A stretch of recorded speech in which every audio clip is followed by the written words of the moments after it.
এতদিনে এই সরস্বতী মায়ের মুখটা বা এই দোকানটা কুমোরটুলিতে যথেষ্ট ফেমাস হয়ে গেছে, আলাদা করে বলার কিছু নেই। তো স্বাগত জানাই তোমাদের সবাইকে আমার ছোট্ট একটি ব্লগে। আজকে সরস্বতী ঠাকুর কিনতে চলে এসেছি কুমোরটুলিতে, প্রত্যেকবারের মতো। ক্রিস দেখছে, পছন্দ করছে, আমিও ঘোরাঘুরি করছি।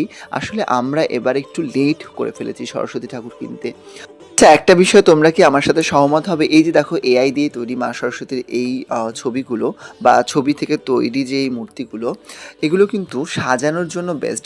পুজো করার জন্য চিরাচরিত যেই মুখগুলো দেখে আমরা অভ্যস্ত, আমার মনে হয় সেটাই সব থেকে বেশি মন কাড়ে। তো আমার কিন্তু খুব একটা ভালো লাগেনি এআই দিয়ে তৈরি এবার যেভাবে প্রচলিত বা যেভাবে ফেমাস হচ্ছে এই মুখগুলো। প্রত্যেকবার সরস্বতী ঠাকুর কিন্তু কুমোরটুলি থেকেই কিনি। ভালো করে খুঁজে দেখলাম, খুঁজতে খুঁজতে একটা দোকান ফাইনালি পেলাম। প্রথমে তো মন খারাপ হচ্ছিল, পাচ্ছিলাম না বলে মনের মতো, যেহেতু ছোট ঠাকুর হয় আমার বাড়িতে, খুব বড় ঠাকুরের জায়গা নেই, তাই কারণে।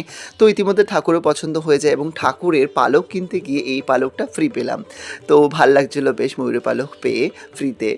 আর এখানে আমাদের ঠাকুর তৈরি হচ্ছেন, আমাদের ঠাকুর পছন্দ হয়ে গেছে, খুব তাড়াতাড়ি দেখাচ্ছি, তোমাদের সবার সাথে শেয়ার করছি। তবে পুজোর দিন খুব আরও ভালো করে আমি দেখাবো।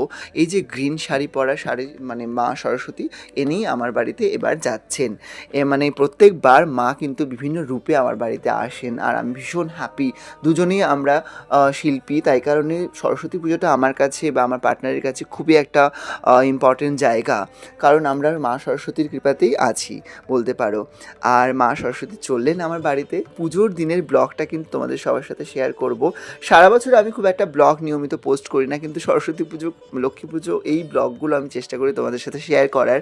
আশা করি ভালো লেগেছে। ভালো লাগলে কিন্তু একটু পাশে থাকবে, আর যাতে আমি ইন্সপায়ার হই আরও ব্লগ করতে।